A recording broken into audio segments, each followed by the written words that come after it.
Сәлем достар, біз бүгінден бастап жаңа серия бастадық. Ол серияға сіздер өздеріңіз ат қоясыздар. Серия туралы айтатын болсақ, серияға әртүрлі қонақтарымыз болады. Блогерлер, әншілер болуы мүмкін, жаңа бастаған әншілер болуы мүмкін, жұлдыздар болуы мүмкін. Қонақтарымыз болады, қонақтарымызға әртүрлі сұрақтарымыз болады. Бүгінгі қонағымыз Мардан Ташбаев каналынан Мардан Ташбаев. Ya katırdınız sen şimdi. Mardan Taşbayev kanalından Mardan Taşbayev ne? Қонағымыз YouTube'da 160 мың жазылушысы бар Мардан Ташбаев. Біз Марданға сұрақтар дайындадық. Дайын болсаңыздар бастайық. Мардан, сен не үшін осы контентті таңдадың және не үшін қазақ тілінде? Негізі мен YouTube'қа бастаудан алдын барлық YouTube'ты қарап өзбекше видеолар шығаруым да мүмкін еді, немесе түркше видеолар да шығаруым мүмкін еді. Бірақ қазақ YouTube'ына қарадым және қазақ YouTube'ы енді дамып келе жатыр. Видеолар онша көп емес, блогерлер онша көп емес, және қазақ тіліне де өзімнің үлесімді қосқым келді. Сол үшін қазақша видеоларды шығаруға тырыстым. Негізі бұл тақырыптарда видеолар шығаруымның себебі бірінші болып өзіме ұнайтын тақырыптар, және ол бұрындар да осындай тақырыптарда видеолар көретін едім. Осы видеоларды қазақшаға аударып немесе қазақ тілінде адамдарға ұсынғым келді. Мақсатым солай еді негізі. Негізі өзіме де ұнайды. Әртүрлі тақырыптарда информациялар оқу немесе мақала оқу. Мысалға Инстаграмда отырамын, былай қарап отырамын және бір адам бір аурудан қайтыс болыпты деген бір нәрсе оқып қаламын мысалға.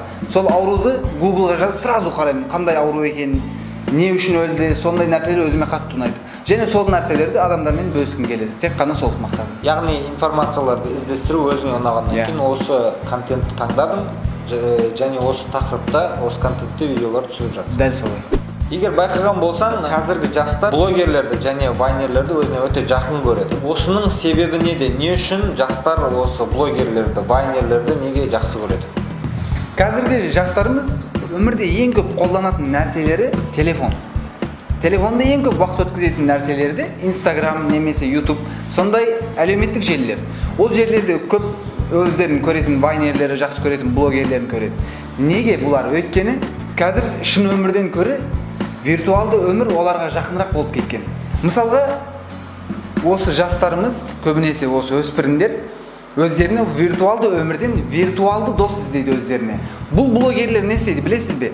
Блогерлер өмірдерінде барлық нәрсені өздерінің тіркелушілерімен бөліседі. Бұның ең бірінші себебі сол. Мысалға, блогерлер алады, жеген тамағын бөліседі, немесе барған жерлері туралы айтады тіркелушілеріне. Барлық мәліметті жеткізіп отырады. Өздерінің өмірлерінде тіркелушілермен бөліседі.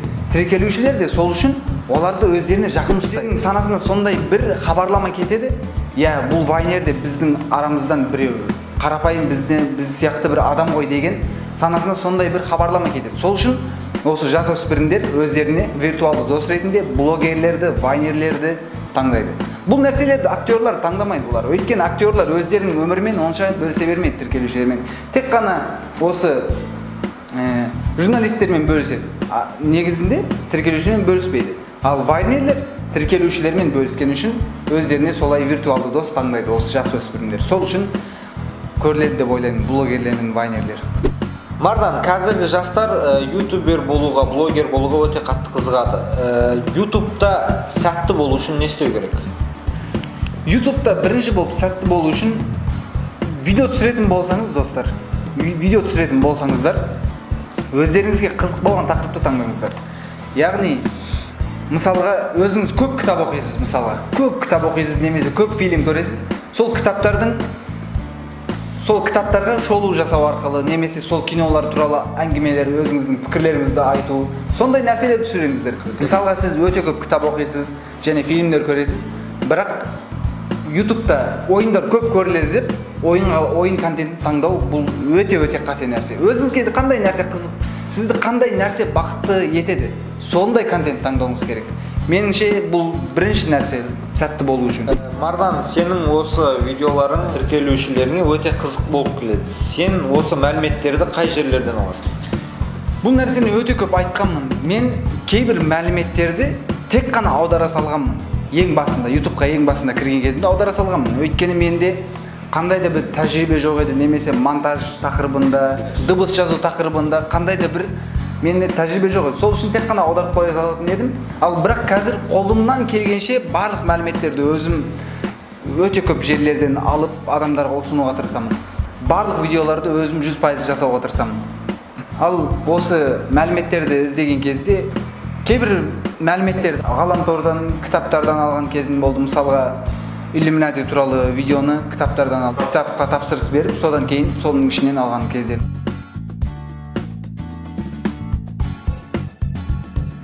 Бир видеону жасаган кезде шамамен 50 шакты сайт колдонам. Бир видеону дайындоо үчүн. Өтө керемет. Блогерликпен айналыспаганда немен айналысатын едиң?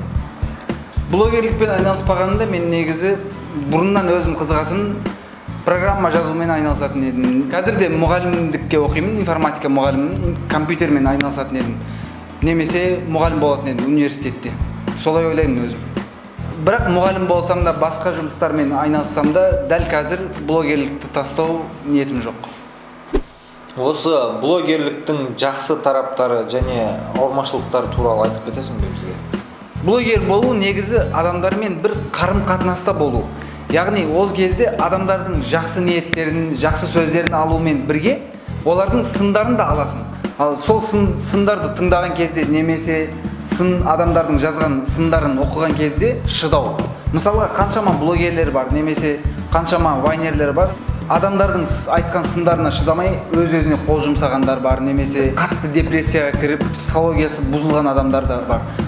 Блогер болуу сол барлык нерселерге дайын болуу керек, блогер болуу үчүн. Өтө дурус жооп деп ойлойм. Өйткөнү мен де осы каналга баштагандан бери ар түрлүү сынмен каршылаштым. Мисалга менин тиркелүүчүлөрүм аз болгонуна карамастан, ар түрлүү сын айтатындар, ар түрлүү сөздөр, богол сөздөргө да кезиккен кездерimiz болду. Бул нерселерге дайын болуу керек бирок. Бул нерселерге дайын болуу керек, арине. Дурус айтасың. Сенин осы видеоларыңда байкайтынымыз, сен бір ерекше бір мимикалармен өзіңе тән тонмен айтасың. Өнерге бір қатысың бар ма?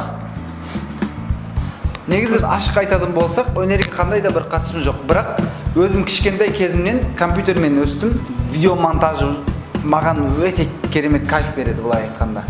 Видео монтаждан өтө керемет рахаттанам. Және буган мисал ретинде айтатын болсам, өзүмдүн SoundCloud каналым бар эди. Каналдан сол фильмдерден музыкаларды, әндерди булай кыркып алып, соларды бириктирип, бирлештирип, өзүм жаңа музыкалар чыгаратын едим. Мисалы, бул нерсе маган өтө керемет кайф беретін edi. Одан башка кичкентай кезимизде де ар түрлүү видеолор түсүрүп, соларды бирлештирүү маган өтө керемет тажрыйбе болду. Келечекке койгон пландарың, бир жобаларың, осы 5 жылдың ичинде өзүңдү кайда боламын деп ойлойсуң? Кандай жоспарларың бар осы келечекке? YouTube'тагы жоспарларыма келетін болсақ, YouTube'та өзім әр түрлі деректі фильмдер шығару планым бар. Яғни осы YouTube'тагы видеоларды тағы да жақсырақ дамытып, әр түрлі студиялар ашып, әр түрлі жаңа камералар немесе микрофондар алып, солармен жұмыс істеп, жаңа достарым, жаңа адамдармен жұмыс істегім келеді осы 5 жылдың ішінде. Және Құдай қаласа 1 миллион тіркелушіге де жету арман бар, иншалла. Егер YouTube болып тұратын болса, болуы мүмкін. Ал одан басқа өзімнің өмірімдегі мақсаттарыма келетін болсақ, университетте сабақ беру қазір ең бірінші мақсатым. Осы қазіргі контенттен басқа бір контентке де көшу ойың бар ма? Немесе екі контентті бірдей жүргізу ойың бар ма? Ондай ойым болды негізі. Капитан Мардан деген канал ашқаннан кейін ойын видеоларының немесе адамдарға қызық болатын тақырыптарды, осы өмірімде болып жатқан қызық нәрселерді бөлісу ойым бар еді, бірақ қазір бір каналдың өзін алып жүру шынымен де қиын. Екі канал өте қиын болады деп ойлаймын. Сол үшін дәл қазір қандай да бір пікірім жоқ, бірақ келешекте қандай нәрселер болатын Алла біледі. Болуы мүмкін. Ше демек şimdi. Сені жақында Қазақстанға келді деп естідік. Естідік деген жоқ. Мен өзім күтіп алдым. Сол қарсыласқан қызықты оқиғалар болды ма? Қазір карантинде, қазіргі жағдайдағы бір қызықты бір оқиғалар болды ма сол келген кезінде? Онша қызықты деуге болмайды, бірақ Түркия мен Қазақстанды салыстыратын болсақ, Қазақстан меніңше жақсырақ алдын алды деп ойлаймын. Өйткені біз келгеннен кейін, ұшақтан түскенімізден кейін тезде бізді карантинге алды. Бұл өте керемет нәрсе деп ойлаймын. Және өте қатты ұшақта қолымызға анкета беріп толтыру үшін температураларымызды өлшеді барлығын. Ал Ресейде барған кезінде қолымызға анкета беріп, одан кейін оны жинастырып та алған жоқ. Сұраған да жоқ одан кейін. Температура өлшеген жоқ. Немесе ұшақта Ресейдің авиакомпаниясында ешкім маска таққан емес. Ешқандай алдын алған емес. Ал Қазақстанға келетін болсақ, температурамызды өлшеді. Одан кейін анкеталарды жазып алды. Барлығымызды тексерді, карантинаға алды. Одан кейін тест жасады. Содан кейін қойып жіберді бізді. Бұл өте керемет нәрсе деп ойлаймын біздің Қазақстанның алдын алу бойынша. Осы бастаған сериямыздың бірінші видеосы сіздерге де ұнады деп ойлаймыз. Бізге де түсірген кезде өте қатты ұнады. Егер де сіздер осы каналда, осы серияларда өздеріңіз қалаған қонақтарыңыз болса, комментарияларда жазуларыңызды сұраймыз. Осы каналға жазылып кетіңіздер, лайк басыңыздар. Келесі видеоларда көріскенше сау болыңыздар.